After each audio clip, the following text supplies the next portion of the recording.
ఆంధ్రప్రదేశ్ ప్రభుత్వం మరో పథకం అమలు చేసింది. ఎన్నికల సమయంలో హామీ ప్రకారం నిరుద్యోగ వృత్తిని విడుదల చేసింది. అయితే రాష్ట్ర వ్యాప్తంగా ఆగమ శాస్త్రం చదివి ధృవీకరణ పత్రం కలిగిన వారికి నెలకు 3,000 అందిస్తున్నారు.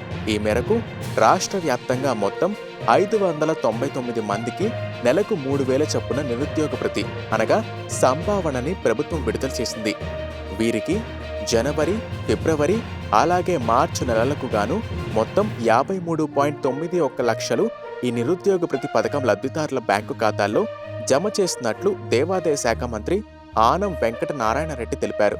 ఈ మేరకు మంత్రి ఆనం రామనారాయణరెడ్డి దేవాదాయ శాఖ నోడల్ అధికారి శ్రీకాళహస్తి ఆలయ ఈవో పాపిరెడ్డితో కలిసి లబ్ధిదారులైన వేద పండితులకు ఈ సంభావన చెక్కులు అందజేశారు.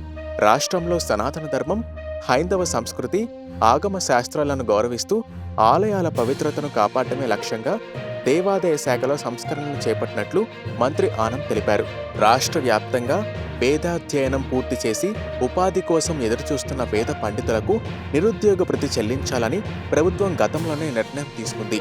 అర్హుల్ని గుర్తించి వీరికి నెలకు 3,000 చొప్పున సంభావన రూపంలో నిరుద్యోగ భృతి చెల్లించాలని నిర్ణయించింది. రాష్ట్రంలో మొత్తం 7 దేవాలయాలు ఉండగా అందులో సింహాచలం, అన్నవరం, కనకదుర్గ ఆలయం, శ్రీకాళహస్తి, ద్వారకా తిరుమల, శ్రీశైలం అలాగే కాణిపాకం పరిధిలో మొత్తం 600 మంది వేద పండితుల్ని గుర్తించి నిరుద్యోగ భృతి చెల్లించాలని నిర్ణయం తీసుకుంది. ఆంధ్రప్రదేశ్లో 2024లో జరిగిన ఎన్నికల సమయంలో కూటమి పార్టీలు నిరుద్యోగ భృతిపై హామీ ఇచ్చిన సంగతి తెలిసిందే.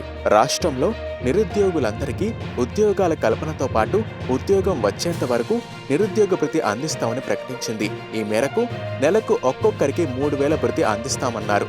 అయితే ఈ పథకం ప్రస్తుతానికి వేద విద్య చదివిన వారికి మాత్రమే అమలు చేస్తుండగా మిగిలిన నిరుద్యోగులకు పథకం అమలుపై క్లారిటీ రావాల్సి ఉందని అంటున్నారు.